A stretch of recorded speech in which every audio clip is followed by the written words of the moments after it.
It is Friday, December 20th. Let's talk PlayStation.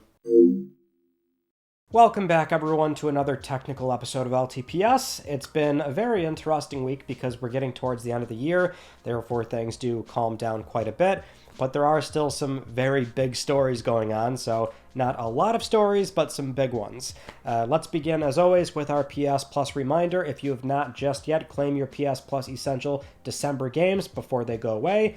Also, we have the PS Plus Extra and Premium December lineup now live on PSN as well, and that also means we now have some games that are going to be exiting the game catalog in about a month's time. So we've got 12 games leaving very soon, so the big ones there being Resident Evil 2, a lot of dual entry things, franchises leaving, that being Just Cause 3 and then 4 and 4 Reloaded. You've got Legend of Mana, Secret of Mana. You've got Life is Strange, the first game, and Before the Storm. Those are always very fun, enjoyable, story-driven games. Also easy platinums as well. You basically just have to finish the game more or less, and there's like some collectibles that are not hard to find. You've also got Street Fighter 30th Anniversary Collection, so you've got about 1 month left to play those games. Moving on to our first news story, let's talk about Helldivers 2 because the first crossover DLC has been confirmed now in the game, and it's very fittingly Killzone, which I think we all were expecting that when they eventually do crossover DLC and cool tie-ins like that. There's so many PlayStation properties that would mesh well with this universe, and Killzone is easily one of the best ones there, and it does look incredible with the Hellgast outfit, the Stock 52 assault rifle, the banner, cape, player title, that's all in there for the first wave, which there has been some community pushback because, quite frankly, it's really expensive with all the stuff piecemealed out in relation to what a war bond would typically cost, and this is also a first wave of content. There is another outfit and banner and cape and all that stuff that was supposed to come after this one, but within like a day, Arrowhead already responded to the criticism, and so they're now making that second wave free, which I believe is already free in the game, so you can just already start claiming all those items as well. So one, great to see Arrowhead is acknowledging the problem, and I mean it's something where they're really on top of the community feedback thing. It's something where I've been watching this very closely with this studio, right? Because it's the kind of game where the content and roadmap is evolving a lot. We had the big content drop recently with the Omens of Tyranny update, so a lot of people are jumping back into the game for the first time. But at least with this outfit, it is very cool. I love it. I think it looks fantastic. And the game really is, on a long-term basis, and I'm sure we'll see this, but it's begging for these kind of crossovers. So Killzone being very appropriate. I'm sure we'll see a lot more, and hopefully it's not as egregious as what they initially tried to do with the Killzone stuff. Moving on to some video game sales data from Matt Piscatella of Circana over on Blue Sky, where Circana tracks video game sales data here in the US, and so for the month of November, we now know how well PS5 Pro did during its launch month, which PS5 Pro did account for 19% of total PS5 units and 28% of dollar sales, which not too surprising given the MSRP of the console, and that was a big contributor to spending being up 15% year over year for PlayStation 5, whereas these metrics were down for Xbox Series and Nintendo. Now, launch month dollar sales for the Pro were more than 50% higher than November 2016's PS4 Pro, while the unit sales were down 12%. Other interesting metrics that we got for this month is that lifetime sales of the Nintendo Switch has now exceeded the PlayStation 2, reaching 46.6 million. So in the US, the Switch is now ranked number 2, only behind the Nintendo DS.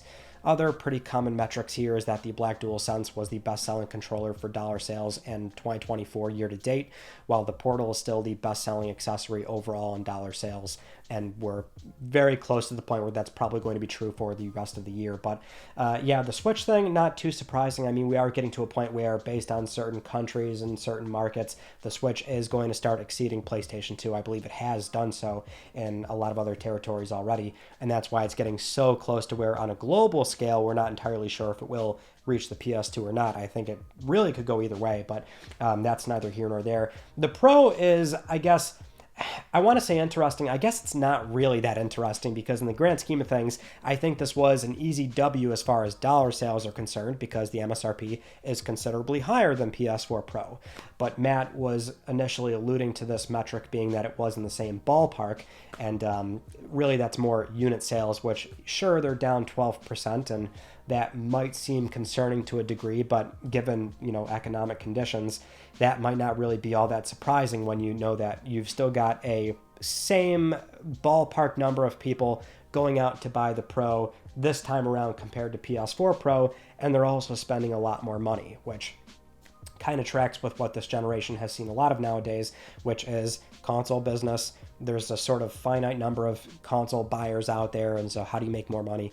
Well, you just you get more money out of the same customers, right? So with PS5 Pro, which is likely a very profitable machine for Sony, I'm sure they're probably very happy with these results for what is the launch month of PlayStation 5 Pro. And it very much does show a 1 in 5 metric for those buying the console. Next up, we had a surprise announcement for Lost Soulicide, one of the higher profile games from the China Hero Project, Sony's incubation program in China. Recently, Sony held this 10th anniversary PlayStation China event.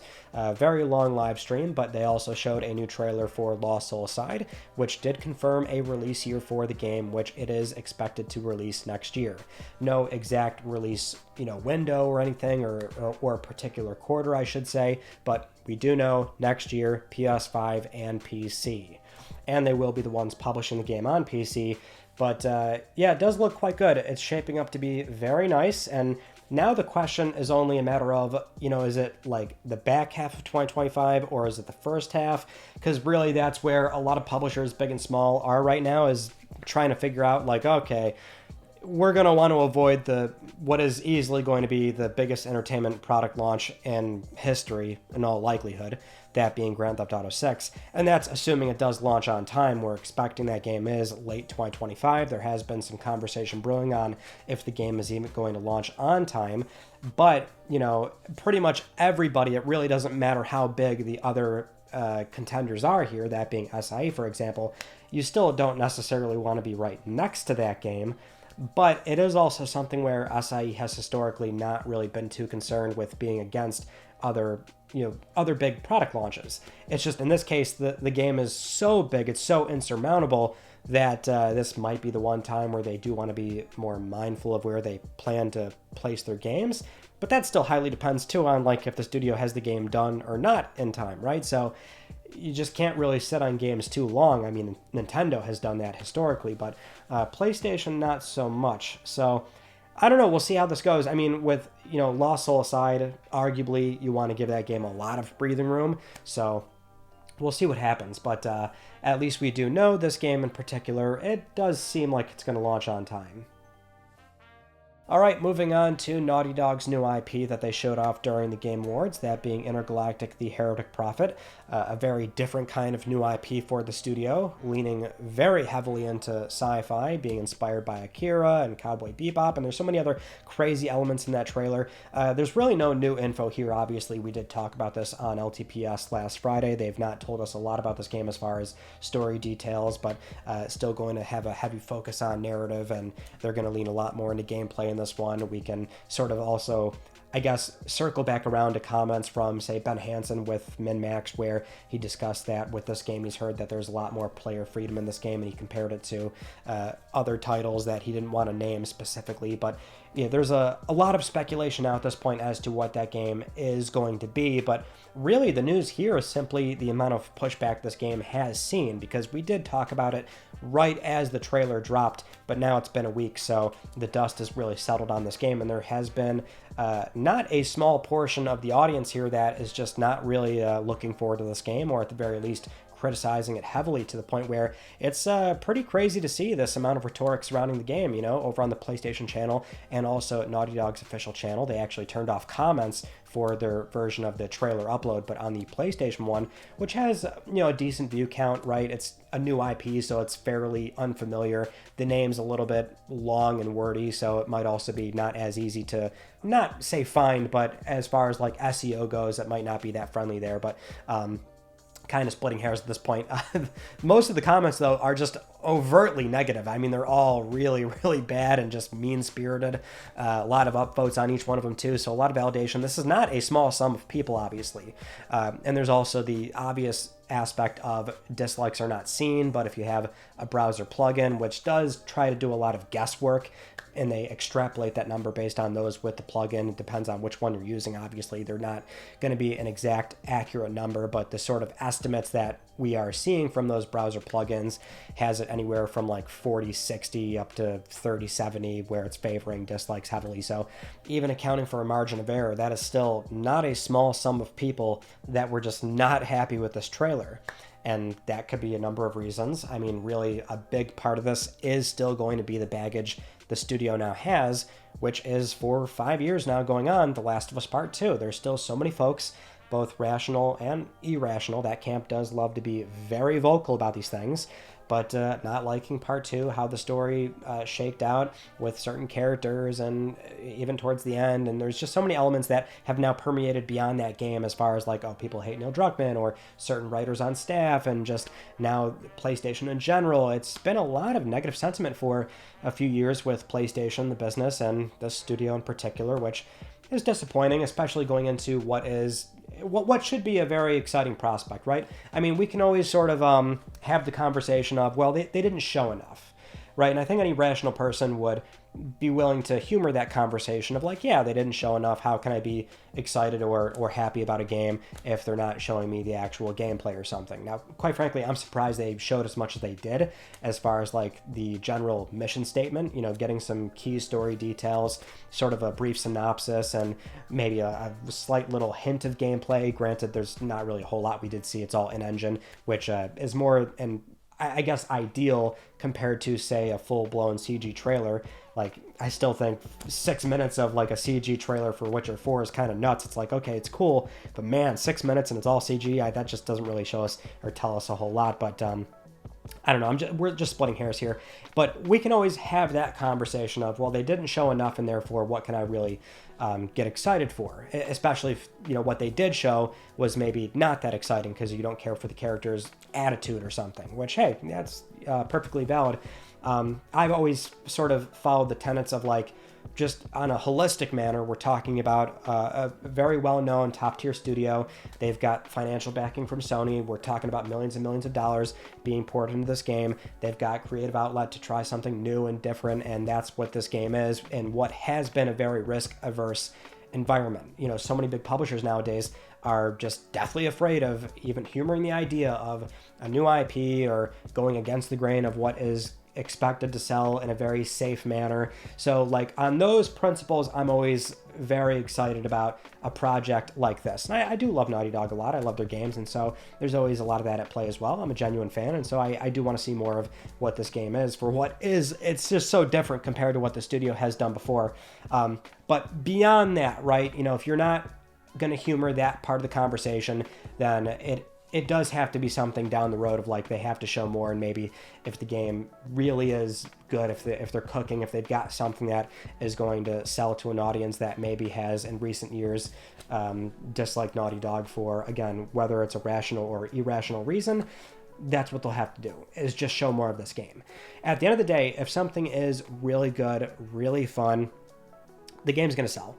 It'll do well. And I think that's what the studio just has to do, is keep their heads down, sort of block out the noise, which they've been doing for a few years now at this point. It's always a shame when it kind of goes a little bit too personal or overly ugly. It sucks to see that stuff play out, but you know, if they can keep their heads down and keep cooking on whatever this game is, if it does turn out to be something really exciting and new and fun and engaging, then they'll just have to get to that point where they're showing that stuff, and the game should speak for itself if it is something that is worth playing. Now, we should also probably talk about Astro Bot's Game of the Year win as well, where that took home the big award at the TGAs.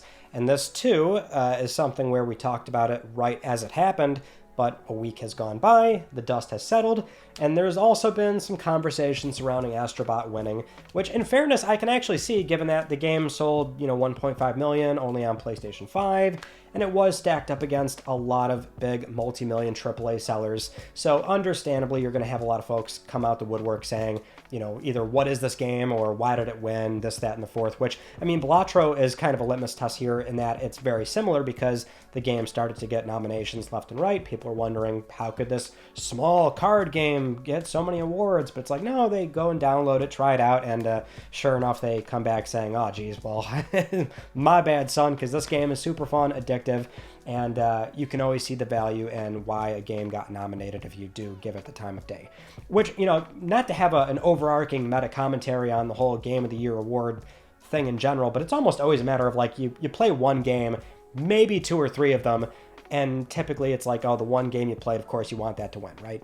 As I often say, your favorite game is probably going to win an award somewhere, and in this case that did happen for all the candidates. We are seeing more publications start to hand out those awards, and Astro Bot is getting a lot more of them from other sites as well, which I do love because, hey, beautiful, colorful, 3D platformer, getting the recognition it deserves. I can fully stand behind that despite this being the thing where I just described it. Like, it's the game I played, and I really appreciate it, although I obviously got to go back and play all the other candidates as well. I'm hoping to for this upcoming weekend, right? Well, the next 2 or 3 weekends with New Year's, it getting a little bit quieter. But anyway, the point is, we did have one thing pop up in relation to this, which was Game Science for Black Myth Wukong, where the CEO of that studio, Game Science, Feng Ji, they posted a very lengthy 7-paragraph note saying that they came to the TGAs for nothing. Now, I do want to clarify, translation is sometimes accurate, sometimes not, depending on where you're looking at this, who you're reading it from. We are having some native speakers chime in to give more context on this, but for the most part, a lot of it does tend to come off as snarky in that they're implying Astro Bot maybe did not deserve the win. They were not able to go speak up on stage, and they have some regrets about that. And apparently they also wrote an acceptance speech for this award over 2 years ago. Now, again, translation could be a little bit iffy. There could be some missing context. So really important to do some more due diligence on exactly what was said. I don't want to make assumptions on the entire 7-paragraph note per se, but that's been a big talking point this past week when we also consider Astro Bot being there winning the award. The thing is, with Black Myth Wukong, I mean, it did win 2 awards already, so that's where a lot of the talk is coming from. It's like, wow, this guy's really sounding ungrateful or pompous or arrogant. It already won Best Action Game and Player's Choice. It's obviously not owed anything, and it's probably still going to pick up many other awards at other places. But I'll say this: I'll play devil's advocate here, where like there's a lot of talk around the whole making an acceptance speech 2 years ago thing. I don't know this person personally. I don't know what they're like day to day and what their attitude is, and I can't really speak on that. I will say it could come off as arrogant. It could also come off as very inspiring in that they truly believed in something that they spent a lot of time working on, and maybe they were just an early morning grinder and they wanted to work hard, and they put a lot of time and energy into something they truly believed in, and that's where maybe it sounds a little bit kooky, but I don't know. I read that and I think, well, depending on the kind of person they are, that could be seen as arrogant or it could be seen as, inspiring. I don't know, but I guess what we can say here is that, like, whatever you want it to win is probably going to get something somewhere. In this case, though, it does seem like Astro is getting a lot, and I can get behind that. I can get behind it a lot, which in the interest of seeing more of these experiences from other publishers, I would say that's a good thing. Moving on to a very big news story from this past week, and that is Mark Cerny, the system architect for PS Vita, PS4, PS4 Pro, PS5, PS5 Pro. He recently held a technical seminar on PS5 Pro at SIE, and it was a 37-minute long conversation, somewhat similar to the conversations where it was Road to PS4 and Road to PS5. This, I would argue, was maybe more technical than that, so really getting into the nitty-gritty as far as what went into making PlayStation 5 Pro, but also talking about the future as well, and even making a big announcement towards the end. So we can't go over everything, but we will do some cliff notes on this. So what we did learn is that PS5 Pro was indeed being worked on since 2020, since building a console is typically a 4-year journey. PS5 Pro is confirmed to have 30 workgroup processors and should be considered a hybrid RDNA GPU. So its baseline is RDNA 2, but it does have future ray tracing technology, which is exactly what we heard about this console prior to it even being officially revealed, so that also tracks, which he does later in the seminar reveal that this is the BVH8 format that we talked about prior. But there is also the custom machine learning technology that Sony and AMD worked on. So Sony also confirmed that there is over a gig of extra memory available to studios for their games, and this memory is indeed faster alongside slower DDR5 that they added to offload some OS functions. Cerny went on to explain why the Pro is not using RDNA 3, which the long and short of it is they want the game package to be a single executable and not overcomplicate things for developers. After this, Mark actually acknowledged the 33 teraflop number that came directly from the leaked documents, clarifying that number is not in their documentation at all, and that was from somebody making up that value based on the leaked materials. He even went as far as calling this flopflation because any sort of doubling on that number just is not going to deliver double the performance in a real-world experience. So the real number is 16.7 teraflops, which Mark also states is still a pretty meaningless number. Now, going into the custom machine learning segment, he now covers and also dispels myths surrounding upscaling, reconstruction methods, and the resulting 4K image quality. Cerny explains that this is the company's focus right now, is fleshing out super resolution. He breaks down a similar, but not exact method of a convolutional neural network that PSSR uses. And this is where Mark touches on how PlayStation doesn't want to license technology, they want to build it. So that's where the collaboration with AMD comes in further for a custom RDNA specification with a 300 tops performance target.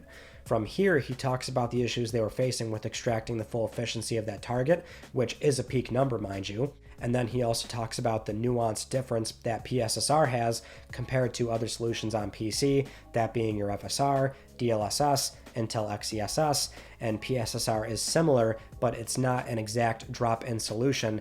The console focus means it's centered more on a continuously varying upscaling ratio. Since many 4K TVs, it's a matter of a fixed frame rate, and the game is using dynamic res based on the scene complexity. So now he confirms that PSSR is a recurrent UNet neural network.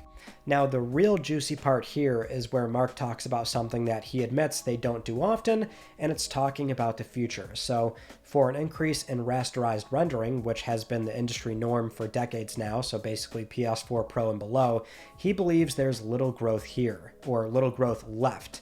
So ray tracing, he expects there's some quantum leaps that we can see in the next decade, and machine learning has the greatest potential for growth. He even admits that PSSR has already hit some bottlenecks, and future hardware is where they can take this much further. So, big announcement here, PlayStation and AMD are teaming up on a new long-term collaboration called Amethyst, which will focus on hardware architectures for ML and AI. And this is not going to be a proprietary hardware technology that's only for PlayStation, but there is some aspiration here for it to be adopted to a range of devices. And the other goal is a convolutional neural net for game graphics. Now, we would also be remiss here to not also mention Digital Foundry's Oliver Mackey, where he was able to sit down with Mark Cerny and Insomniac's Mike Fitzgerald and ask questions about PS5 Pro and this seminar. So, a few key takeaways here. Mark does make it clear that super resolution is one technology tenet that the company is working on. So that is the branding, basically. It's very much PlayStation Spectral, where we could see them develop further technologies where we expect the branding as PlayStation Spectral blank. And then as for the decision of keeping the CPU basically the same on the Pro, Mark said it's about managing resources. And he didn't think that there were that many AAA games that could not run at 60 as a sort of litmus test here, because he does mention that you can count on one hand the amount of AAA games that are not running at 60 right now. So more of a balancing act as far as making a console, selling it, and what is the best case scenario for the broader range of titles that are on the market right now. So It was a very fascinating conversation. It was unapologetically technical, and that's exactly what I wanted to see for this console, because we did not really get that, like the Road to PS4 event, Road to PS5, or even something similar to the PS4 Pro meeting, just having Mark talk about the console at length. We got something a little bit more boiled down when PS5 Pro was revealed, but now we've got all that and then some in this seminar, where they talked about a lot, even touching on topics that I did not think they would do, like the flopflation segment. But moreover, they even talked about how they want to try and, communicate these things with their customers, right? And how they struggle with doing that. Something like internal resolution targets, they're not sure if they should say those things anymore, because there's so much talk surrounding an internal res target for a game, when the reality is, if the resulting 4K image quality looks good enough from, say, PSSR or another reconstruction method, then that's what matters, right? So they're really paying attention to these things with enthusiast forums and what people are talking about with this console. And Mark even admits that he watches Digital Foundry, which is so funny, and that's got to be cool and validating for the DF guys. But what we can really focus on here is, I guess, more the future portion of this conversation, the big announcement with AMD, this Amethyst initiative that they're working on now. PlayStation historically has always been more on that camp of building technologies either in-house or in collaboration with others, and they don't want to always be in the position of, as Mark says, licensing something out forever, basically. The thing I always think about right away, obviously, is PlayStation 3, Cell Processor, which was a joint collaboration between IBM, Sony, and Toshiba, where they wanted to use Cell Processor in not just PlayStation 3s, but a range of devices. And so while that did not pan out, we do still know that this tracks with how the company has just had this core principle of, we want to build and not license out forever. And so there's some parallels we can draw there. I mean, it's something where I think it was quite telling that they touched on not directly PlayStation 6, but for all intents and purposes, PlayStation 6, and how we define a new generation, and him flat out saying that rasterized rendering, the sort of basic way of just throwing a lot of performance into a GPU and CPU, and that's how we see some more headroom on new platforms. There's just not much to be gained there nowadays. And so ray tracing is one element. The other element is machine learning. And so with ray tracing, I mean, they talked about this at length, and moreover, possibly path tracing. It does seem like he's more or less admitting this sort of defined characteristics of the next hardware will probably be a lot of that. And lighting, I mean, with ray tracing nowadays, I think a lot of people tend to sort of overlook it, and it feels like a very nice thing, but as far as the sort of budget it sometimes has on a game's performance mode, or fidelity mode in this case, right, the trade-off for a lot of people simply isn't there, and so people tend to choose just the straight performance mode, no RT turned on or something. But with ray tracing and a lot of high-end games on PC, you can see it makes a dramatic difference as far as the visual identity of the game goes. And so that might be one of the core principles that we go into PlayStation 6 that truly defines that console compared to 5 in this world of diminishing returns. And then machine learning, obviously there's so many gains there as far as PSSR and fleshing that out, and perhaps other PlayStation Spectral technologies that the company will be looking into. And I think that's where PlayStation 6 is going to go, PS6 and beyond, given that we'll likely have a PS6 Pro now at this point. I think that is certainly clear. They're no longer afraid of, offering a console that's more expensive than the outgoing one. It's the most expensive console that they've ever made, and doing it during a time where arguably you're sort of lessening the gap between two consoles. But I guess it was reassuring to hear them specifically talk about what defines a mid-cycle update and what defines a brand new machine. And so, Amethyst, I think, is that sort of inside look into what we can expect for PlayStation 6. And a lot of it probably is going to be the ray tracing and machine learning, as was outlined here.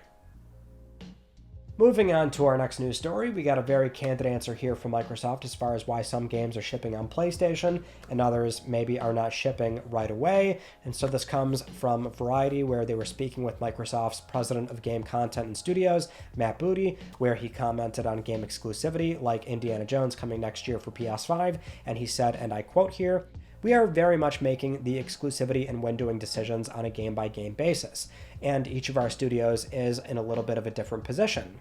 There's also the production timeline on a game, so the decision on spacing comes there first. We want to make sure there's a great experience for our Xbox players, and then the gap between when it becomes available on PlayStation is as much of a production decision as it is anything else. This is a game that was in production before we acquired Bethesda even. Now, if you recall, this was right around the time when the rumors began circulating, and it was something on LTPS. I don't remember when exactly. It was, maybe shortly after the 4 games were confirmed and they came to Switch and PS5, and it was like there was this moment where a lot of people were like angry. Not in the sense that like games were coming over, but rather it's like, okay, games are coming over, but why are you not talking about what games are coming over after that? Why are you giving this really unclear language? Is it still a case-by-case basis? Just either send them all over or none of them. And it's like, well, guys, we got to calm down here because we're right in the middle of this transition happening. It's not going to be an overnight thing, especially when we talk about multiple studios that are either internally owned or they were brought on after the fact and they were traditionally a multi-platform team, and so they already have PS5 dev kits on hand, and whatever game they were making in that moment probably was coming to PlayStation 5 at some point, so conceivably you could see no change happen, kind of like Doom the Dark Ages, or in the case of Indiana Jones, maybe it was in this really weird spot where they amended the deal with Disney to where they no longer had to ship a PS5 version, so they put that version down, but then they fired it back up because then Microsoft had this U-turn. That might explain that game. When we talk about more, proper Xbox game studio developers that clearly did not have PlayStation 5 dev kits and they never had this pipeline of developing on Xbox and PlayStation, they're probably going to be much further behind. And so it's just a matter of the, as Matt says, production timeline on a game, and that will dictate when it does come over, or maybe it doesn't come over because maybe they're just like, okay, well, your next game you'll do PlayStation, right? So we're right in the middle of it. And I think that's Matt just more or less confirming the suspicions we had when we had that conversation. Next up, we have the final result for Sony and Kadokawa and what they're planning on doing, which is not a full-blown takeover, but it is an investment. So Sony and Kadokawa sent out a press release where on January 7th, Sony will acquire 12 million new Kadokawa shares for 50 billion yen, or about $320 million US, and that will increase Sony's stake to 10%, which includes the 2% Sony had bought before back in February 2021, and they'll now become Kadokawa's largest shareholder, with the intention of further strengthening their collaboration to maximize both companies' IP and facilitate wider and deep collaboration. Specifically, the two companies plan to adopt Kadokawa's IP into live-action TV and films, co-produce anime works, and expand global distribution of Kadokawa's anime works. So there is the end result, not a full acquisition. It seems like this was probably more of a compromise on both ends. And it's interesting. I mean, 10% is a decent amount into the company. No doubt about that. It's not a controlling stake, so Sony is not going to have the kind of leverage they would otherwise have if they obviously picked up all of Kadokawa, but it probably was, I would figure, a compromise between the two as far as what they're really looking for from each other, looking for out of the entire deal, I should say. And for Sony, this is likely what they did want. A lot of anime stuff, they're not going to have any sort of real control or say with From Software. I think at this point we can safely expect that From Software is going to have that slight independence in that they want to self-publish in certain markets, still partner up with Bandai Namco for a broad portion of the upcoming titles that they end up releasing at a certain point in all these other studios and projects that the not just From has in the works, but the other studios that they own as well. So if anything, that sort of tracks with the one aspect of what always made sense about why this deal never happened is that Sony doesn't really want the whole thing. So 10%, it does sound like a compromise. If anything, it sounds like it was maybe the better result, because I'm still not entirely sure I would have wanted to see Sony absorb all of Kadokawa. There's, we have to be very mindful of mega consolidation, and this really is in that territory. So we'll see how this pans out moving forward with their relations and what kind of deals they end up doing. But For the most part, this is just another investment stake, and it's not a small sum by any stretch, but it might also be conditional as well. We could very much see this expand further down the road if this does work out well for both companies. Moving on to a minor update for The Last of Us HBO, where Season 3, not Season 2, is apparently already in pre-production. This comes from Collider, where this was spotted on a production bulletin. Season 3 is already in pre-production, with filming set to begin in summer of 2025. So it seems like they might want to get the ball rolling on Season 3 a little bit faster compared to what they did with Season 2. And because we are almost done with this year, we should be seeing Season 2, you would think, fairly soon, because it is probably within that first quarter if they want to meet this deadline for certain award ceremonies. So, yeah, I'm very excited to see Season 2. I can't wait to see how they do all the live action sequences for what was Part 2, and also taking some criticism from Season 1. And I'm expecting there should be a lot more infected, and maybe spending more time on certain scenes that really need that breathing room compared to what felt like, if you played the game, you feel like they were sort of rushing through all the big scenes and just trying to work their way to the end in 9 episodes. This still is not as long, obviously, because we know the episode count. But I do hope, given that Part 2 is broken down into at least 2 seasons, that they'll be able to flesh out a lot of these sequences more. Now, we just had to mention something PlayStation has been doing for a number of years now at this point. I'm actually not sure how long they have been doing this, but the PlayStation holiday cards over on the PlayStation blog. So Sony reaches out to all their studios and a bunch of third-party teams, and they just ask for some kind of cool holiday art that the studio can supply. So there's a ton of cool ones posted on the PlayStation blog, and it's always neat seeing just the characters dressed up in such a manner where they're celebrating the holidays, whether it's antagonists hanging out with the pro tags, or seeing some deep cuts for some characters that you love a lot, or just appreciating the different art styles on these cards that they've made up. Some studios, they really kind of phoned it in, but others are really neat and just they're fun to look at. Especially as we go into the quiet season where a lot of people in the games business are going to be going on vacation, holidays, seeing their families, and so it'll be a little bit quiet, and we'll see what happens for the next few weeks on Let's Talk PlayStation. It seems like no matter what, there's always something going on, but at least for now, we can have some solace and enjoy these PlayStation holiday cards. Now, with all that said, it is time for Let's Talk Plus, the weekly Let's Talk PlayStation giveaway, where one of you can win a $10 PSN code. I would like to congratulate this viewer right here. I'll be contacting you very soon via email or X, and if you would like to win a $10 PSN code, it is so simple. Follow the link down below, enter the Gleam giveaway, and supporting this channel, a number of ways can gain you an entry, and I'll announce the winner next week, because I'm trying to help pay for your games. Those are all the stories from this past week that I wanted to talk about with you all, and we had a lot going on. We had the TGA reactions on Sunday, PS2 launch lineup reviewed with Terrell on Tuesday. Man, that was so fun. I always love hanging out with Terrell, getting him on the videos, which is not easy to do nowadays, but we went through all the PS2 launch games. It was so fun. If you do support on Patreon or here on YouTube with a channel membership, you can get access to a 3.5-hour extended cut, because obviously we played 29 games. It's a lot of footage, so there is a longer version to enjoy, and also any support gets you access to the back catalog that we have on those sites as well. And then we also had our final episode of Click R3 for the year, which was me and John going over the TGA, so kind of a special TGA episode going over all the announcements and the awards as well. We'll be back with that show around January 7th or something like that. Will be a more proper Click R3 episode. But thank you so much to those that have been checking out the podcast and enjoying that. And then moving on, we'll probably go back down to like just 2 uploads a week, so LTPS and something else.